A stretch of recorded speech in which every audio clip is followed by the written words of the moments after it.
So guys, അപ്പോൾ hamster കോമ്പാക്റ്റിന്റെ official Telegram പോർട്ടിൽ അതിന്റെ എയർ ഡ്രോപ്പ് ക്ലെയിം ചെയ്യാനുള്ള അതിന്റെ ക്രൈറ്റീരിയസും കാര്യങ്ങളൊക്കെ അവർ റിവീൽ ചെയ്തിട്ടുണ്ട്.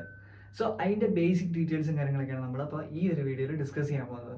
സോ ഫസ്റ്റ്ലി നമ്മൾ നോക്കുന്ന ടൈമിൽ നമുക്ക് കാണാൻ സാധിക്കും അവരുടെ എയർ ഡ്രോപ്പിന്റെ ഒരു ഓപ്ഷനിൽ പുതിയൊരു ഓപ്ഷനോട് വന്നിട്ടുണ്ട്, പോയിന്റ് സിസ്റ്റം. അതായത് സപ്പോസ് ഇപ്പോൾ വരാൻ പോകുന്ന ഒരു ക്രൈറ്റീരിയ എന്ന് പറയുന്നത് അവരൊരു സെർട്ടൻ ടാസ്കും കാര്യങ്ങളൊക്കെ തന്നിട്ടുണ്ട്. അതിലിപ്പം പാസീവ് ഇൻകം ഉണ്ട്, ഏൺ ടാസ്ക് ഉണ്ട്, ഫ്രണ്ട്സ് ഉണ്ട്, അങ്ങനെ കുറച്ച് ലിസ്റ്റ് ഓഫ് ടാസ്ക് നമുക്ക് കംപ്ലീറ്റ് ചെയ്യാൻ വേണ്ടി തന്നിട്ടുണ്ട്.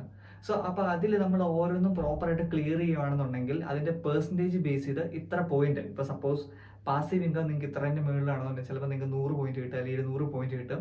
ആ ഒരു രീതിയിൽ വരാൻ പോകുന്നത്. സോ അതിന്റെ ഡീറ്റെയിൽസും കാര്യങ്ങളൊക്കെയാണ് ഞാൻ നിങ്ങൾക്ക് പറഞ്ഞു തരാൻ പോകുന്നത്.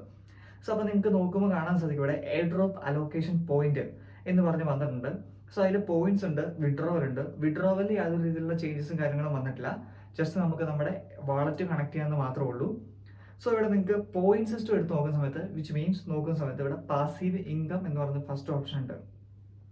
അത് ഇത്രേ ഉള്ളൂ. നമ്മുടെ ഇൻകം, അതായത് പ്രോഫിറ്റ് പെർ അവർ എത്രയാണെന്ന് നോക്കിയിട്ടായിരിക്കും അതിൽ നമുക്ക് സെർട്ടൺ നമ്പർ ഓഫ് പോയിന്റ്സ് നമുക്ക് കിട്ടാൻ പോകുന്നത്. ഇപ്പം നമുക്കൊരു ഫോർ ദ ടൈം ബീങ് നമുക്ക് ചിലപ്പോൾ എടുക്കാൻ പറ്റും. ഇപ്പോൾ ഒരു 1 മില്യൺ ഉള്ളവർക്ക് എത്രയാണ് 100 കോയിൻസ് ആയിരിക്കും, 100 പോയിന്റ്സ് ആയിരിക്കും കിട്ടാൻ പോകുന്നത്. ദെൻ 2 ബില്യൺ ഉള്ളവർക്ക് 200 പോയിന്റ്സ് ആയിരിക്കും, 3 ബില്യൺ ഉള്ളവർക്ക് 300 പോയിന്റ് ആയിരിക്കും കിട്ടാൻ പോകുന്നത്. അപ്പം 1 പോയിന്റ് എന്ന് പറയുന്നത് മേ ബി ഇത്ര ടോക്കൺസും ആയിരിക്കും. ആ ഒരു റേഷ്യോയിലായിരിക്കും കൺവേർട്ട് ചെയ്യാൻ പോകുന്നത്. അല്ലെങ്കിൽ 100:1 അല്ലെങ്കിൽ 200:1, 500:1 എത്ര വേണമെങ്കിലും ആവാൻ പറ്റും. ആ ഒരു രീതിയിലായിരിക്കും ഇത് പാസീവ് ഇൻകത്തിന്റെ കേസ് വരുന്നത്. ദെൻ ഏൺ ടാസ്ക് എന്ന് പറയുന്നത് നമ്മുടെ ഡെയിലി കോംബോ, ഡെയിലി റിവാർഡ്സ്. ഇതിൽ കുറേ പേരുടെ അടുത്ത് ചോദിച്ചിട്ടുണ്ട് ഡെയിലി കോംബോ മാൻഡറ്ററി ആണോ, അത് ക്ലിയർ ചെയ്യണമെന്നേ ഉള്ളൂ. ഡെയിലി കോംബോ നമ്മൾ എല്ലാ ദിവസവും നമ്മൾ ചെയ്യുന്ന സമയത്ത് ഓട്ടോമാറ്റിക് ആയിട്ട് എന്ത് ചെയ്യും, നമ്മുടെ ലെവൽ ഇൻക്രീസ് ആവും അല്ലെ. ഈ ലെവൽ ഇൻക്രീസ് ആവുന്ന സമയത്ത് നമുക്ക് എന്ത് ചെയ്യും, ഇവിടെ അച്ചീവ്മെന്റ്സിൽ നമുക്ക് ഓരോ ടാസ്കും ക്ലിയർ ആവും.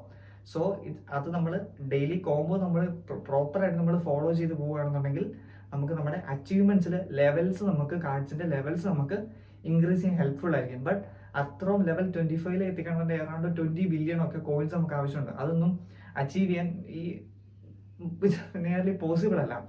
സോ അപ്പോൾ അതൊരു ഇമ്പോർട്ടൻറ്റ് ഫാക്ടറാണ് earn task. Then number of friends invited. ഇപ്പോൾ ഓൾമോസ്റ്റ് എല്ലാവരും തന്നെ 10 ഫ്രണ്ട്സിനെയൊക്കെയാണ് ഇൻവൈറ്റ് ചെയ്ത് വെച്ചിരിക്കുന്നത്.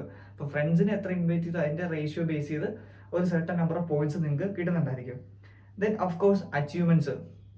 ഈ അച്ചീവ്മെന്റ്സ് നോക്കുന്ന സമയത്ത് നമുക്ക് കാർഡ്സിന്റെ levels, profit per hour, income, അങ്ങനെ കുറേ ടാസ്കും കാര്യങ്ങളൊക്കെ ഉണ്ട്. അതിലൊരു ടിക്ക് വന്നിട്ടുണ്ട്. ചില ഓപ്ഷൻസ് നിങ്ങൾ നോക്കുന്ന സമയത്ത് ചില ടാസ്ക് അത് ക്ലിയർ ആകുന്ന സമയത്ത് നമുക്ക് ടിക്ക് വന്നിട്ടുണ്ട്. അതിൽ എത്രയാണ് പ്രോപ്പറായിട്ട് നമ്മൾ കംപ്ലീറ്റ് ചെയ്തു എന്നുള്ളത് ബേസ് ആയിരിക്കും നമുക്കിവിടെ അച്ചീവ്മെന്റ്സിന്റെ പോയിന്റ്സ് നമുക്ക് കിട്ടുക. ദെൻ ടെലിഗ്രാം സബ്സ്ക്രിപ്ഷൻ ഒക്കെ ഓട്ടോമാറ്റിക്കായിട്ട് എല്ലാവരും ചെയ്തിട്ടുണ്ട്. നമ്മളിവിടെ കീസിന്റെ കേസ് നോക്കുകയാണെന്നുണ്ടെങ്കിൽ ഇപ്പം ഒരുപാട് പേര് മറ്റേ കീജനും ടെലിഗ്രാം ബോട്ട്സും റിഡീം കോഡ്സ് നമുക്ക് ടെലിഗ്രാം ബോട്ട്സ് വെച്ച് നമുക്ക് കിട്ടുന്നുണ്ട്. അപ്പോൾ എൻ്റെ ഒരു പേഴ്സണൽ ഒപ്പീനിയൻ വെച്ചാൽ നിങ്ങൾ ഈ ഒരു കേസിലേക്കൊന്നും പോവല്ല്. പ്രോപ്പറായിട്ട് ജെന്യുവനായിട്ട് നിങ്ങൾ കളിച്ചു പോവുക. കാരണം ഇത്രയും നാളെ കളിച്ചിട്ട് ലാസ്റ്റ് ഇതിൻ്റെ പേരിൽ നിങ്ങൾക്ക് ഒരു ബാൻ കിട്ടിക്കഴിഞ്ഞാൽ അത് വല്ലാത്തൊരു ബുദ്ധിമുട്ടായി പോകും. സോ സ്ട്രെയിറ്റ് ഫോർവേഡ് പ്രോപ്പറായിട്ടുള്ള രീതിയിൽ കളിച്ച് നിങ്ങൾ കീസും കാര്യങ്ങളൊക്കെ കളക്ട് ചെയ്യുക തന്നെയായിരിക്കും ഏറ്റവും ബെറ്റർ ആയിട്ടുള്ളത്. സോ അപ്പം ഇതൊക്കെയാണ് ഇതിനകത്ത് ബേസിക് ആയിട്ടുള്ള ക്രൈറ്റീരിയ. അപ്പം നിങ്ങളതൊക്കെ പ്രൊവൈഡ് നോക്കുക, പ്രോപ്പറായിട്ട് തന്നെ നിങ്ങൾക്ക് കംപ്ലീറ്റ് ചെയ്യുക. അപ്പോൾ നിങ്ങൾ ഇതിൽ എത്ര പേര് ശ്രദ്ധിച്ചു എന്ന് എനിക്കറിയത്തില്ല, കോയിൻസിന്റെ കേസ് ഇവരോട് മെൻഷൻ ചെയ്തിട്ടില്ല. കോയിൻസ് ശരിക്കും പറഞ്ഞ ഒരു എയർ ഡ്രോപ്പ് അലോക്കേഷൻ ഒരു ഫാക്ടറായിട്ട് വന്നിട്ടില്ല. സോ എൻ്റെ അടുത്ത് കുറേ പേര് ചോദിച്ചിട്ടുണ്ടായിരുന്നു കോയിൻസ് നമ്മൾ കീപ്പ് ചെയ്യേണ്ട ആവശ്യമുണ്ടോ, മാൻഡറ്ററി ആണെന്നുള്ള case. As per this criteria നിങ്ങൾ കോയിൻസ് കീപ്പ് ചെയ്യേണ്ട ആവശ്യമില്ല. നിങ്ങളൊരു ലോഡ് ലെവലിൽ എത്തിക്കഴിഞ്ഞ ശേഷം നിങ്ങൾക്ക് നിങ്ങളുടെ പ്രോഫിറ്റ് പെർ അവർ ഇൻക്രീസ് ചെയ്യാൻ നിങ്ങൾക്ക് അത് യൂസ് ചെയ്യാവുന്നതാണ്. അങ്ങനെ നിങ്ങൾ യൂസ് ചെയ്യുമ്പം ഓട്ടോമാറ്റിക്കായിട്ട് നിങ്ങളുടെ അച്ചീവ്മെന്റ്സ് ഇവിടെ കംപ്ലീറ്റ് ആവുന്നുണ്ടായിരിക്കും. സോ നിങ്ങൾ മാക്സിമം കോയിൻസ് യൂസ് ചെയ്ത് നിങ്ങളുടെ കാർഡ്സിന്റെ ലെവൽ നിങ്ങൾ ഇൻക്രീസ് ചെയ്യാൻ ട്രൈ ചെയ്ത് നോക്കുക. So that's A important thing. അപ്പോൾ അച്ചീവ്മെന്റ്സിൽ മാക്സിമം ടാസ്ക് നിങ്ങൾ കംപ്ലീറ്റ് ചെയ്യുക.